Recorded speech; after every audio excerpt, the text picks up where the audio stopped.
같은 예수님, 오늘은 연중제 20주간 월요일입니다. 성부와 성자와 성령의 이름으로 아멘. 네, 8월 18일 월요일 북 콘서트 하는 날이죠. 1시에서 4시까지 조원동 성당. 시간 되시는 분들 꼭 얼굴 뵈었으면 좋겠습니다.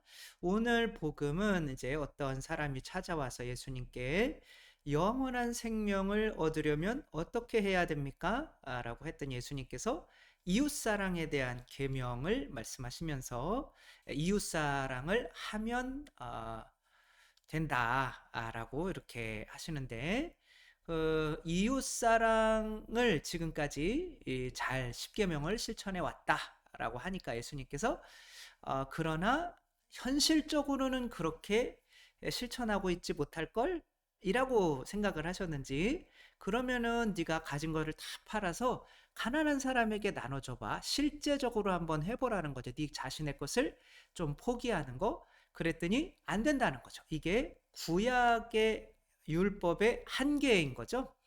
그래서 슬픈 표정으로 이렇게 돌아갔다. 외에 모든 율법을 잘 지키고 미사도 잘 나오고 공부도 아니 뭐 묵주기도도 잘하고 하지만 뭔가 내 것을 실제적으로 이렇게 포기하는지 못하는 그렇게 삶을 변화시키지 못하는 신앙인들도 가끔은 있죠. 그런 것이 왜 그런가. 그래서 정말 내 재산을 포기해서 가난한 이들에게 나누어주는 사랑, 말은 참 많은 사랑을 하지만 실제적으로 이렇게 하지는 못하는 이유, 그것은 연습을 하지 못해서 그렇지 않을까. 그냥 연습도 안 하고 금메달만 딸 수가 있을까요? 절대 그럴 수가 없겠죠. 이거 유명한 거죠. 1973년 이탈리아 로마에서 16살 소년이 갑자기 납치가 돼요. 그리고 납치범들이 이제 할아버지한테, 이 할아버지가 부자였던 거죠. 1700만 달러, 지금 우리나라 돈으로 한 220억 원에 달하는 몸값을 요구하죠. 이 할아버지는 220억 원을 낼 수 있는 사람이었어요. 바로 당시 세계 최고 부자였던 석유왕 제2 폴 게티라고 하는 사람이었어요. 그래서 전 세계가 이 이목이 집중이 됐죠. 여러분들이 폴 게티라고 하면 자기의 손자를 위해서 220억 원을 낼 수가 있을까요? 폴 게티는 냈을까요? 안 냈을까요? 여러분의 소원대로 안 냈어요. 게티는 단호하게 내가 한 푼이라도 주게 되면 나머지 14명의 손주들도 똑같이 이렇게 납치될 것이 아니냐, 이렇게 말을 했어요. 며칠 뒤에 소년의 이제 귀가, 잘린 귀가 신문사로 배달이 돼요. 그래서 거기에 또 뭐 이런 편지가 있죠. 할아버지 제발 저희를 버리지 마세요 라고. 이제 아버지는 돈 낼 수 있는 게 없고 할아버지밖에 없는데 저희를 버리지 마세요. 근데 이제 폴 게티는 그것을 이제 찢어 버리죠. 에, 뭐 결국에는 이제 우리 가족보다는 돈을 선택을 한 거죠. 나중에 그 자기 아들한테 이 납치된 아이의 아버지이죠. 아들에게 뭐 한 몇십억 정도는 이제 빌려줘요.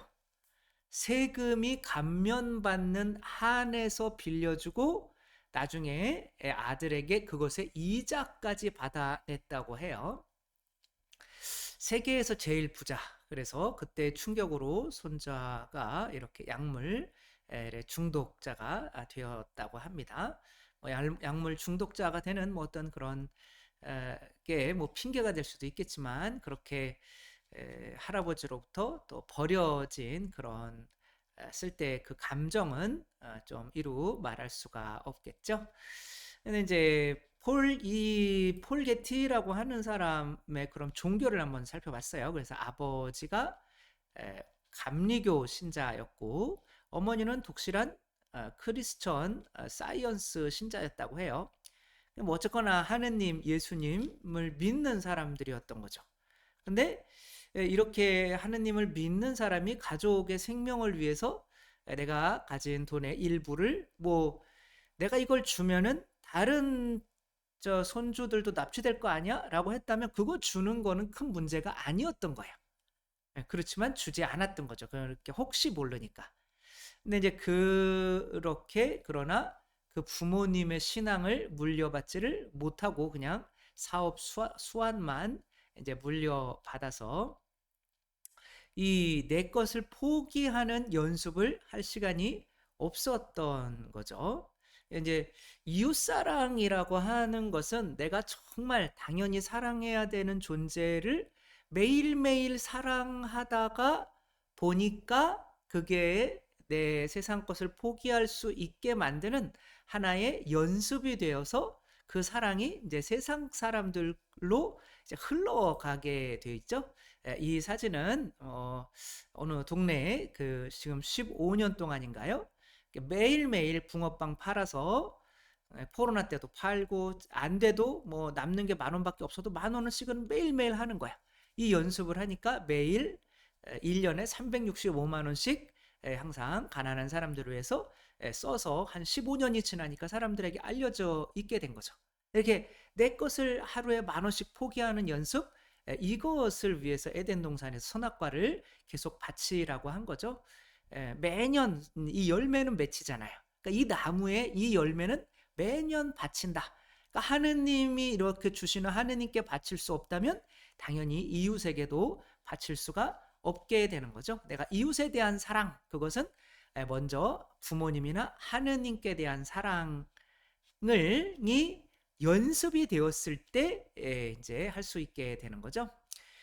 또 우리나라의 서울대학교 어린이병원에는 지금도 붕어빵 부부의 이야기가 새겨져 있다고 해요. 뭐 안 찾아봐서 모르겠지만 김동현, 원강희 부부라고 하는데 민우라고 하는 아이가 희귀병을 앓고 있는 거예요. 근데 이제 그 희귀병을 고치기 위해서 이 부부가 10년 동안 붕어빵을 팔아서 3천만 원을 모은 거예요.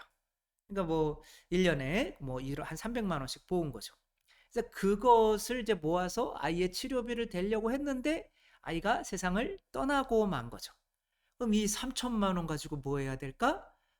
이것을 우리가 그냥 먹고 살아서는 안 되겠다. 어차피 우리 민우를 위해서 모은 돈이니까 10년 동안 모은 돈이니까 앞으로 우리 이 민우와 같은 아픈 아이들을 고치는 데 써달라고 서울대학교에 기부해야겠다. 그래서 그거를 3천만 원을 기부를 했던 거죠. 이것은 매일매일 나는 서울대학교에 3천만 원 아이들의 치료 연구비로 썼으면 좋겠어 3천만 원 내는 게 쉬운 일이 아니잖아요. 근데 하루에 10,000원씩 하면 10년이면 3천만 원이 되는 거잖아요. 그렇게 연습이 됐을 때 마땅히 하느님께 10,000원씩 하루에 10,000원씩 드리는 연습이 됐을 때 그것이 이웃사랑으로 이제 흘러 들어가게 되는 거죠. 하느님께서는 이것을 위해서 에덴 동산에서 선악과를 바치는 것을 원했고, 그리고 이거를 바치지 않으면 너희가 동물에게 이름을 지어주는 일은 꿈도 꾸지 마라 라고 하는 거예요. 선악과를 못 바치면 하느님께도 당신은 이런 존재입니다 라고 10분의 1도 내어주지 못한다면 뭐 이웃을 위해서 당신은 정말 소중한 존재예요 라고 이름을 지어주기 위해서 내 아이의 것을 포기해서 내어주는 것은 불가능한 거죠. 그러니까 오늘 복음에서 이 사람의 문제점은 뭐냐면 아주 훌륭한 사람이기는 하지만 전례를 분명히 예루살렘에서 행해지는 전례를 했을 거예요. 그러나 뭔가 잘못한 거죠. 이 예배, 미사에는 참여를 하지만 이 미사를 만든 그 본래의 목적, 그건 바로 하느님한테 모든 것을 주신 하느님한테 조금씩 포기하는 연습을 하게 만든 거, 선악과를 바치게 만든 거, 그것이 이 예배의 목적이었는데 그것을 하지는 않았던 거죠. 그러니까 그냥 뭐 나에게 있는 돈 조금 이렇게 바치면서 크게 뭐 포기하는 연습을 하지 않았기 때문에 이웃을 위해서 포기하는 거는 더 불가능하게 되었던 거죠. 우리가 그 예수님께서 성전에서 예배하는 어떤 이런 장소에서 과부가 자기의 그 동전 2잎을 봉헌하는 것을 보면서 저 자매는 제일 많은 것을 봉헌했다. 하나님께서 제일 기뻐할 것이다. 이렇게 말씀을 하시는 것은 뭐 종교가 사람의 돈을 뜯어먹으려고 해래 하는 거야 라고 하는 것이 아니라 이런 매일매일의 전례, 매주의 전례 이런 거를 통해서 돈에 대한 욕심을 하느님께 받은 은혜를 자꾸 생각하고 하며 그 감사하는 마음으로 더 많이 바치는 그런 연습을 하는 것이 바로 어쩔 수 없이 다른 세상 사람들이 뭐 종교는 돈 걷어들이려고 하는 거야. 근데 어쩔 수가 없어요. 뭐 사입이나 이런 데서 거드니까 우리는 우리는 돈 안 걷어요라고 하며 우리는 11조에 대한 얘기는 전혀 안 하고 또 이 예배 우리가 미사하는 것에 말씀과 은총을 통해서 영과 진리 안에서 정말 주님께 예배하는 봉헌의 그 예배가 되지 않고 그냥 성체만 영하고 그냥 오는 혹은 뭐 말씀이나 강론 듣고 그냥 오는 이런 어, 식의 예배는 안 된다. 그래서 저는 미사 때마다 매일 미사 때도 다만 1,000원이라도 봉헌하는 이런 것을 좀 예배의 본래의 본질을 회복시켜야겠다라고 생각만 하고 지금까지 실현은 못하고 있죠. 그러나 뭐 교무금으로 우리는 이렇게 내고 있으니까 저희가 인원이 그렇게 많지 않은데도 다른 주위에 성당들보다 훨씬 많은 금액을 저희 신자분들은 이렇게 내고 계시죠. 이제 그런 것이 어쩌면 본래 예배의 본질에 가까운 그런 미사를 하고 있는 것들이고 그러하신 분들이 이웃을 위해서 내 것을 내어놓지 못할 수가 없는 거죠. 코린토 후서 9장 7절에서는 바울 사도가 사실 하느님께서는 기쁘게 주는 일을 사랑하십니다. 이런 말씀을 하시죠. 어떻게 기쁘게 줄 수가 있겠어요? 돈에 대한 욕심이 한순간에 끊어질 수가 없기 때문에 나에게 당연히 감사해서 모든 걸 드려야 되는 나는 널 위해서 다 줬다, 다 줬다고 하는 분에게 요만큼이라도 보답해드리고 하는 그런 연습이 매일매일 되지 않으면 절대로 또 가진 거 다 팔아서 가난한 이들에게 주고 나를 따라 절대로 못한다는 거 바로 오늘 복음에서 예배, 전례, 미사의 본질, 목적이 무엇인지를 이야기하고 있다는 거 잘 생각하면서 우리들도 이 예배를 미사를 바로 내 안에 있는 그런 세상주신 마귀를 끊는 연습을 하는 그런 어떤 하나님께 주신 은총의 도구로 삼고 살아갔으면 좋겠습니다.